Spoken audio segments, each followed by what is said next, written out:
Hello and welcome to Nature Church. This is a non-religious, nature-loving service that takes place in the woodlands. You may wish to download this video and to take it on your cell phone out into nature, into your sacred spot, so that you can practice the service there. Or if you want to stay inside, bring some twigs and sticks and leaves, anything naturey, and set up a little sacred space, maybe with some candles, maybe incense, and go through the ceremony there. We will begin by taking a few moments in silence.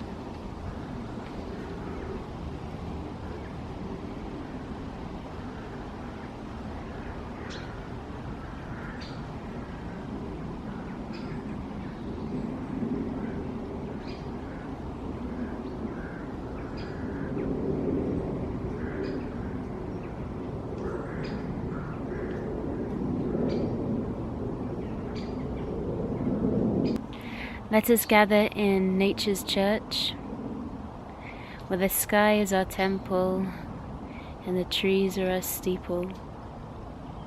The leaves are our stained glass window.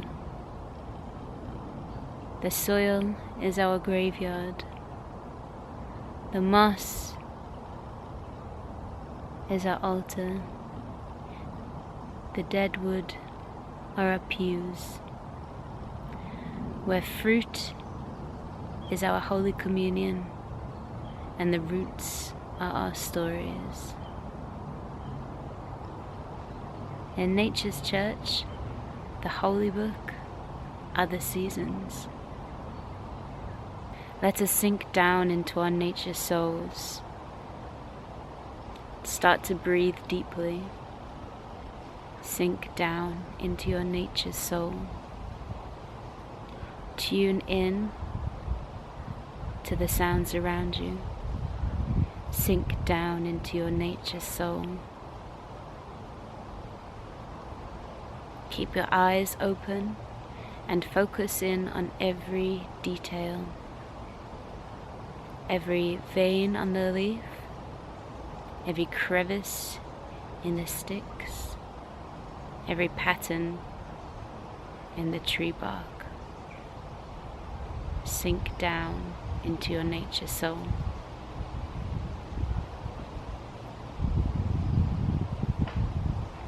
As you breathe in, feel the air circulating and purifying your body. Sink down into your nature soul.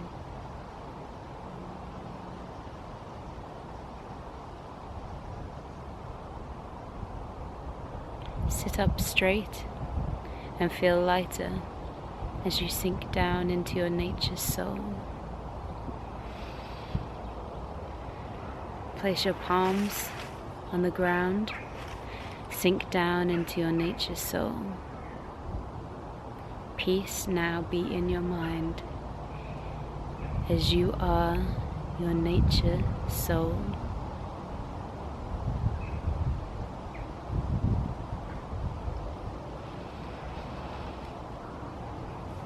Take a few moments of silence.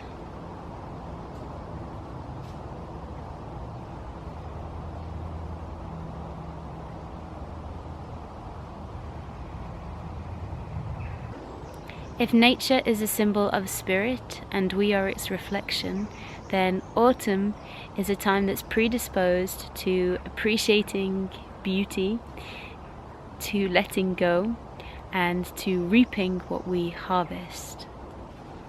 Let us say together, autumn, autumn, autumn, crimson, saffron, orange. Autumn, autumn, autumn, crimson, saffron, orange. Autumn, autumn, autumn, flame red and pale gold. Autumn, autumn, autumn, flame red and pale gold. Autumn, autumn, autumn, deep purple and burnt hues. Autumn, autumn, autumn, deep purple and burnt hues. I would like to talk to you today about autumn and the human condition. We only cherish what we know will perish. We only cherish what we know will perish. In my current job, I am a nanny. It's a temporary position for 5 months, and I have this 5 months in which to build a loving, secure attachment to a 3-year-old boy. We have managed that maybe dangerously well, and I have given my heart to him and he to me, and now we are getting into the final 2 months and we are getting prepared to leave each other. And with this, I am struggling. My first natural reaction is to cling on to him and to think of how I can stay and when I can visit and if I could try and keep the job somehow. But I know that clinging to something that is temporary is not the answer. And I also know that I have maybe been idealizing and cherishing our time together more so because I know our time together is so short. So how do we manage the feelings that inevitably manifest when we want to hold on to something that inevitably will change or will die? How do we manage that? How do you manage that? We all have our coping mechanisms. For example, a baby's laugh, or that intoxicating baby smell that you know is never going to last forever. Or the beginning of a relationship, the honeymoon period, never lasts forever. The taste of your favorite comfort food, or even getting towards the end of a good book. All these things we cherish so much because they are perishing. So what do you say, nature? How can nature help us with reflection and insight into this attribute of the human condition, to cling?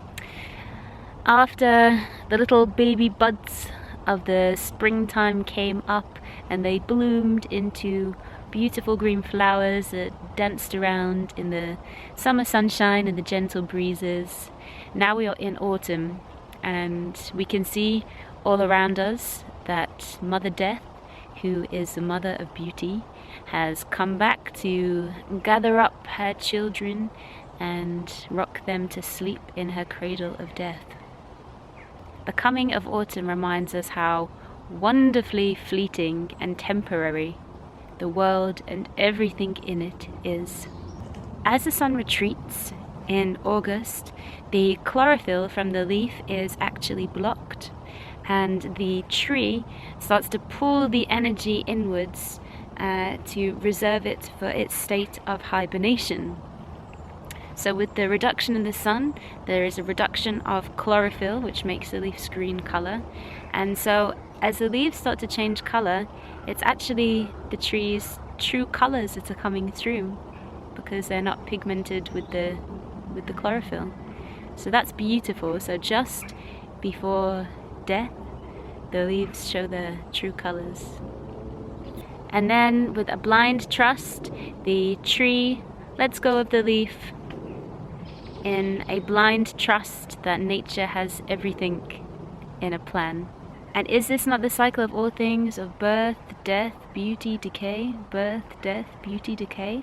The cycle that everything goes on, from the cycle of your relationships to the cycle of your job, to your moods, to your relationship with eating. Everything goes through this cycle. So what happens if we try to fight nature's cycle? If we get into a good phase of happiness and joy and we don't want to let go of it? Well, again, let's look to nature. If you look to the tree, if the tree held on to eternal summer and didn't let go of its leaves, then it might keep going for a while, but it would affect the bigger picture. The leaves wouldn't drop down to the bottom of the tree, they wouldn't compost, so the soil wouldn't be rich in nutrients, which then would start to affect the tree, and maybe the tree itself might die. So this process of all these little mini deaths, these secular, seasonal mini deaths, are really, really important to nourish our internal gardens, to make us grow inside the bigger picture. And we need that blind trust that there is a bigger picture.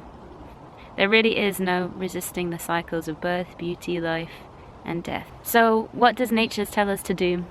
Nature tells us to be like the tree, to not hold on to things, that when something is ready, be ready to let it go, be that a project, a relationship, let it wilt, let it die, and be assured that the space that it creates is a space for something new to grow.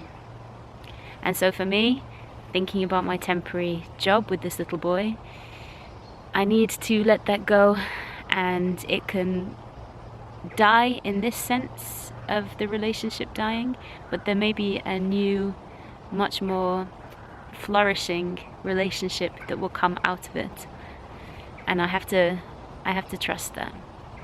So pick a leaf now, pick an autumn leaf, and take a good look at its detail.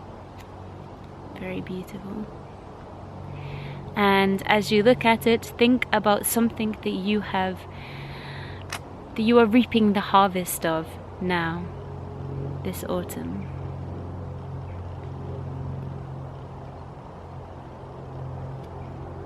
And then think about how you will let it change and how you will let it transform its colors. What about this have you cherished? But what about this, if you try to hold on to it too tightly, how will it perish something inside you? When is it time to let this go? To have the freedom to grow something new.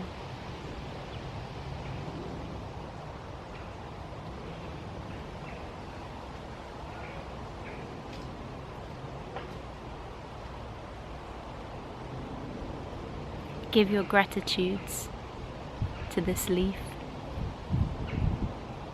and to whatever it is you are thinking about. And find your way to, like the lovely trees that were surrounded by this autumn, find your way to let it go.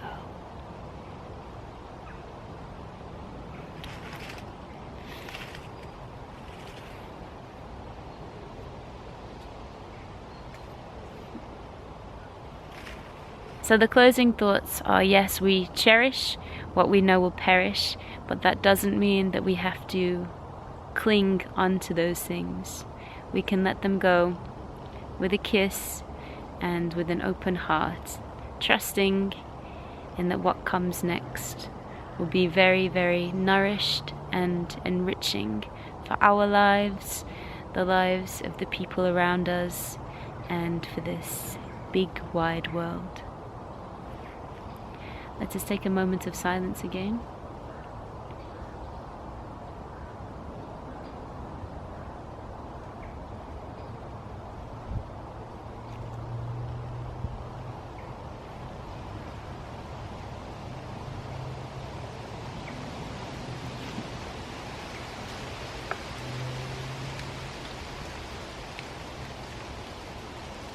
The leaves are falling from the trees.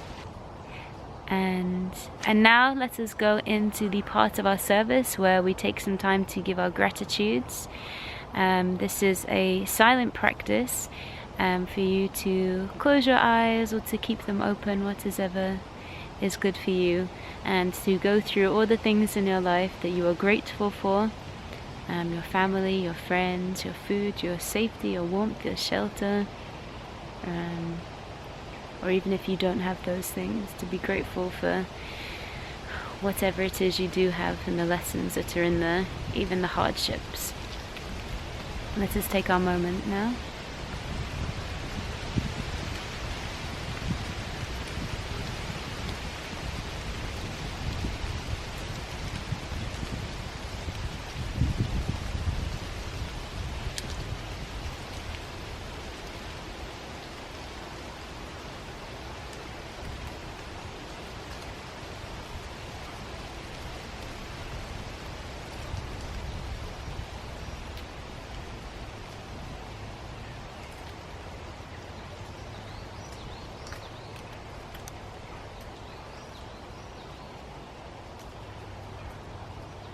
And now let us send out our positive thoughts So all those people who are in need, people who are suffering from bereavement, people who are sick or ill, or living in war-affected countries, people who are hungry or being abused, people who are losing their children, people who are attempting suicide, the animals who are suffering,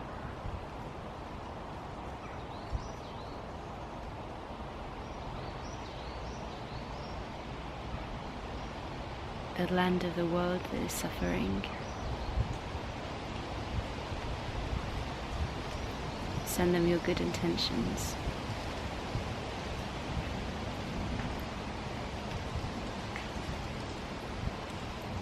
And let us also send out our good intentions to the people in the world who are making big decisions.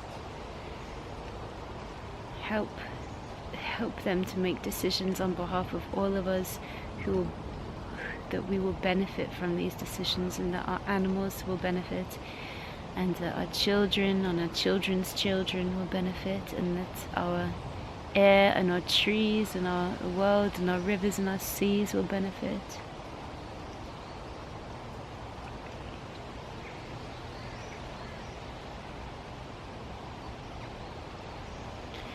And finally, take a moment to set an intention for yourself. What positive intention do you wish for yourself over this coming month?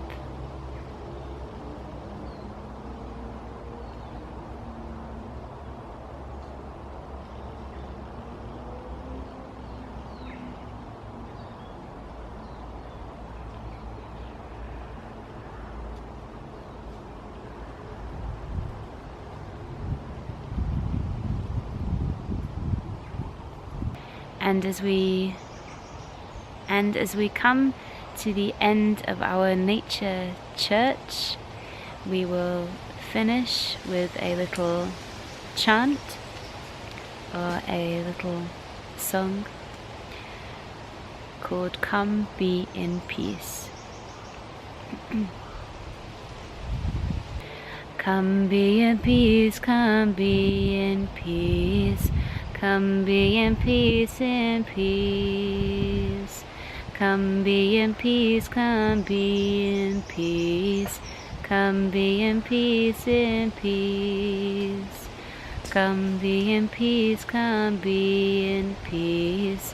Come be in peace, in peace. Come be in peace, come be in peace. Come be in peace, in peace. Come be in peace, come be in peace. Come be in peace, in peace. Come be in peace, come be in peace. Come be in peace, in peace. Come be in peace, come be in peace. Come be in peace, in peace. Come be in peace, come be in peace. Come be in peace, in peace. Come be in peace, come be in peace. Come be in peace, in peace. Come be in peace, come be in peace. Come be in peace, in peace. Come be in peace, come be in peace. Come be in peace, in peace.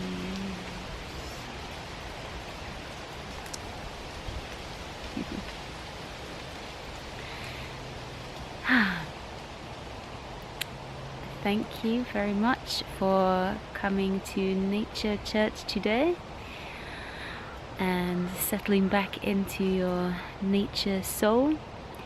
I give my peace to you. Give my peace to the little squizzy. Give my peace to me. And give my peace out to the bigger, wider world. Thank you for joining us, and peace, peace, peace, peace, peace, peace, peace. This Nature Church video, then please click subscribe and don't miss a service. Okay, thank you very much. Bye.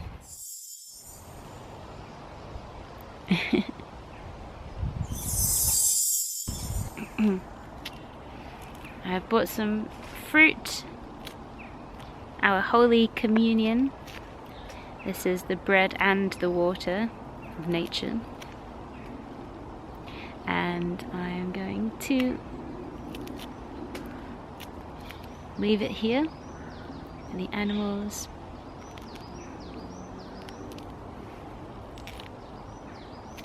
In my gratitude for letting me use this holy, sacred spot to record Nature Church.